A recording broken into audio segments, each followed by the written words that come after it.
Bienvenue sur Sika TV et merci de votre fidélité au journal de l'économie. Le nouveau numéro, c'est tout de suite. La campagne cacaoyère a été prolifique en Côte d'Ivoire. Le pays a réalisé une production record de plus de 2 millions de tonnes.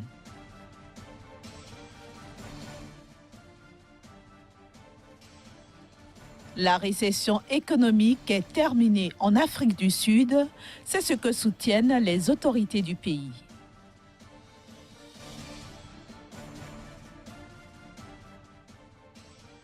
Enfin, l'Angola est en plein chaos économique selon l'économiste Carlos Rosado de Carvalho.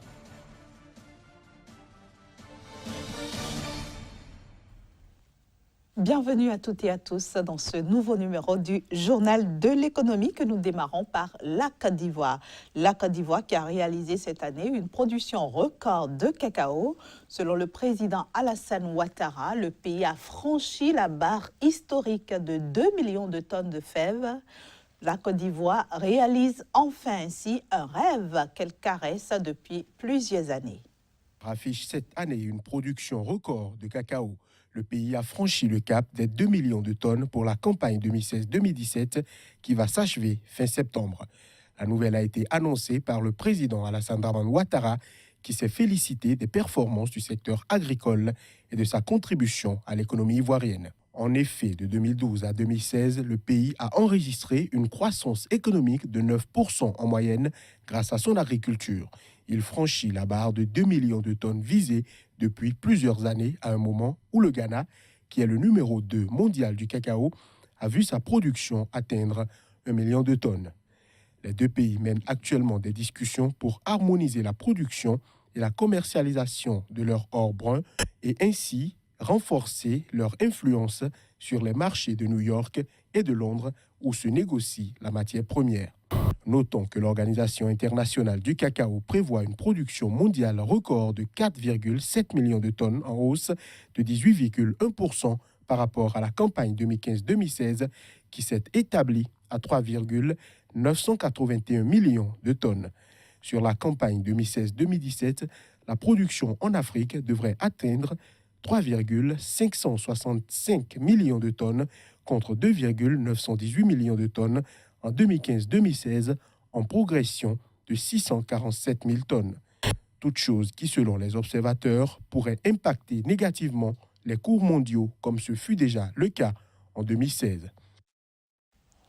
Depuis plusieurs mois, l'économie congolaise se porte plutôt mal. Il s'agit d'une conséquence de la chute des cours des matières premières à l'échelle mondiale. Cette situation a entraîné une inflation de plus de 50% dans le pays. Par ailleurs, le franc congolais, monnaie nationale, se déprécie chaque jour et la vie devient de plus en plus difficile pour la population. Plus de précisions avec notre correspondante à Kinshasa, Yeyet Mavenga Nzo. Nous sommes ici à Kinshasa. Chaque jour qui passe, sur les différents marchés, les commerçants se plaignent. Ils vivent un recul considérable de leurs activités depuis près de 2 ans. Les prix ne cessent d'augmenter sur des affiches et la monnaie nationale perd chaque jour sa valeur. L'économie du pays, se reposant essentiellement sur les matières premières qu'il produit, se bute aujourd'hui à la chute des cours de ceux-ci sur le marché mondial. Je donne l'exemple des histoires qui se consomment chaque jour à Kinshasa, comme les Thomson, les cuisses de poulet par exemple. Les poissons, les kilos du poisson revenaient à 3 000 francs. Actuellement, là, c'est à 4 000 francs. Ailleurs, c'est à 4 200, 4 500 francs. Auparavant, il y avait des clients qui venaient fréquemment, mais avec cette crise, les gens n'ont pas assez d'argent. Ils se plaignent souvent, ils n'achètent pas comme auparavant. Et nous, on est obligés de faire la perte, de réduire les prix juste pour les satisfaire. C'est au moins ça.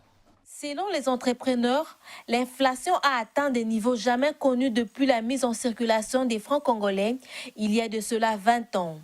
La monnaie nationale a perdu plus de 50% de sa valeur. Dans le monde des entreprises, c'est la galère. Nous avons des difficultés, mais qu'à cela ne tienne, nous sommes en train de faire un effort par nos économies de pouvoir couvrir d'autres charges. Mais Nous connaissons au moins une baisse du côté clientèle. On n'a pas de clients comme auparavant parce que nous avons aussi essayé de revoir nos menus. Les analystes économiques expliquent la situation par le manque d'une bonne politique économique. Le pays doit impérativement diversifier son économie et ne pas se focaliser que sur les matières premières. Nous sommes dans une situation difficile. Il faut avoir le courage de communiquer avec la République, avec les citoyens. Il faut expliquer la réalité de nos difficultés. Il ne faut pas la cacher.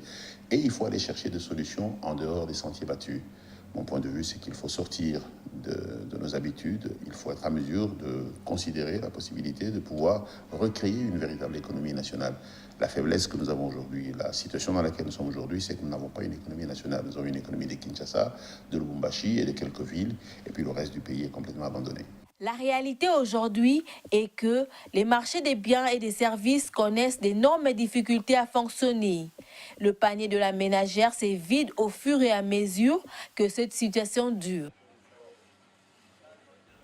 L'Afrique du Sud est sortie de la deuxième récession qui a affecté son économie sur les 10 dernières années. C'est ce que soutiennent les autorités du pays. Elles justifient cette embellie par l'augmentation de 34% de la production agricole. L'Afrique du Sud, qui a vu son économie paralysée par 2 fois en 10 ans par une récession, se porte mieux aujourd'hui. C'est ce qu'ont affirmé les autorités du pays. Elles soutiennent que les premiers signes de reprise datent du dernier trimestre qui s'est achevé le 30 juin dernier avec les premières retombées de la production agricole ayant augmenté de 34% lors de la saison en cours. Conséquence, le pays a enregistré une hausse de 2,5% du PIB au cours du même trimestre contre une baisse révisée de 0,6% enregistrée lors du premier trimestre conformément aux données du Bureau sud-africain des statistiques. Cette amélioration n'a cependant pas fait scier la Banque mondiale. L'institution maintient toujours sa prévision de croissance pour 2017 à 0,5% et a même réduit les perspectives de 2018 de 1,5% à 1,2%. En attendant le traditionnel énoncé de politique budgétaire à moyen terme du ministère des Finances, programmé pour octobre prochain, d'autres statistiques officielles font état d'une baisse du taux d'inflation en juillet dernier, s'établissant à 4,6%. Afin d'aider Sao Tomé et Principe à améliorer son administration fiscale, le Fonds monétaire international FMI lui a accordé un prêt de 1,4 million de dollars. Cette somme servira précisément à financer un projet de 3 ans du gouvernement sao-toméen visant à introduire à partir du 1er janvier 2019 une taxe sur la valeur ajoutée TVA. Il faut dire que le personnel de l'administration fiscale devrait aussi être formé avec ce financement. Le FMI, qui entend s'impliquer dans la mise en œuvre du projet, va fournir une assistance technique à long terme, ceci en envoyant sur place un conseiller qui va travailler pendant plusieurs mois dans le pays. En Angola, la commission électorale a confirmé la victoire du parti au pouvoir, MPLA, aux élections générales du 23 août dernier. Cette victoire ne présage pas pour autant d'un avenir meilleur pour ce pays qui sombre, vous le savez, dans un véritable chaos économique.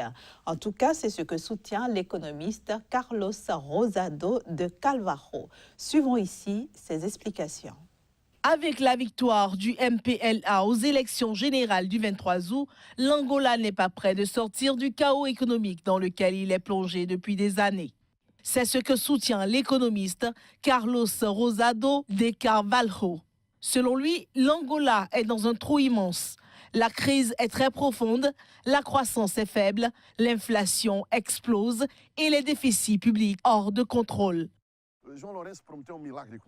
João Lourenço promet un miracle économique. Moi, je ne crois pas à ce miracle. Mais je crois complètement que nous avons un avenir bien meilleur pour l'Angola et les Angolais. Parce que nous avons un potentiel. Nous n'avons besoin que d'une bonne gouvernance. Le MPLA, durant ces 42 ans, n'a pas réussi à mettre en œuvre une bonne gouvernance. Pour Carlos Rosado de Carvalho, l'Angola a besoin aujourd'hui d'une autre politique de développement pour booster son économie. Ce qui est nécessaire en Angola, c'est créer un environnement favorable aux affaires. L'Angola a tout. Le seul secteur qui est développé en ce moment, c'est le secteur pétrolier. Un peu aussi le secteur financier. Nous avons 9 banques, mais tous les autres secteurs sont inexplorés. Autant dire que de grands défis attendent le nouveau président angolais. Des défis qui sont loin d'être gagnés, selon Carlos Rosado de Carvalho. Le candidat João Lourenço dit qu'être président, c'est une mission qui lui a été confiée par le parti. Il prend ça comme une mission de son parti et non comme une ambition personnelle. C'est très significatif. Ça illustre la manière dont fonctionne le parti MPLA. Les gens pensent que quand on travaille pour l'État, on travaille en fait au nom du parti. C'est le problème en Angola, cette mentalité. Le MPLA, c'est l'État et l'État, c'est le MPLA. Ça doit changer. En attendant les changements espérés, Carlos Rosado de Carvalho appelle les élites angolaises à renoncer au contrôle absolu des moyens de communication publics et privés dans le pays. Rendons-nous maintenant au Burkina Faso pour parler tourisme. Le secteur est très affecté par les différents attentats terroristes qui ont frappé le pays.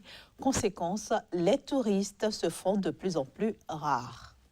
Le tourisme bat de l'aile au Burkina Faso depuis le 15 janvier 2016 où le pays a enregistré sa première attaque terroriste en dépit des nouvelles mesures annoncées par les autorités burkinabées pour faire face à la situation. L'annonce de l'évacuation des volontaires de la paix américains suite à l'attaque du restaurant Aziz Istanbul de Ouagadougou le 13 août dernier a impacté négativement l'image du pays et affecté par la même occasion son économie, en particulier le secteur touristique. Une étude de l'Observatoire national du tourisme burkinabé a relevé que les recettes des hôtels, des cafés, des restaurants et des agences de voyage se sont drastiquement effondrées. Dans les 2 mois qui avaient suivi l'attentat du 15 janvier 2016, le chiffre d'affaires des hôtels avait plongé d'un tiers, celui des cafés et restaurants de 42% et celui des agences de voyage de 56%. Cette situation délétère pourrait s'envenimer davantage avec le climat d'incertitude sécuritaire qui règne aujourd'hui dans le pays. Pour parer au plus pressé, le ministre de l'Intérieur, Simon Compaoré, a présenté lundi aux riverains de l'avenue Kwame Nkrumah, qui a été le théâtre de plusieurs attentats terroristes, le nouveau dispositif de contrôle et de sécurisation de la ville de Ouagadougou, une manière de les rassurer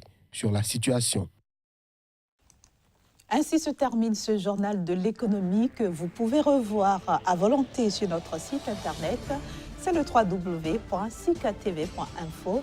On se retrouve très prochainement pour une nouvelle édition de ce programme. D'ici à là, passez d'agréables moments sur Sika TV. Au revoir.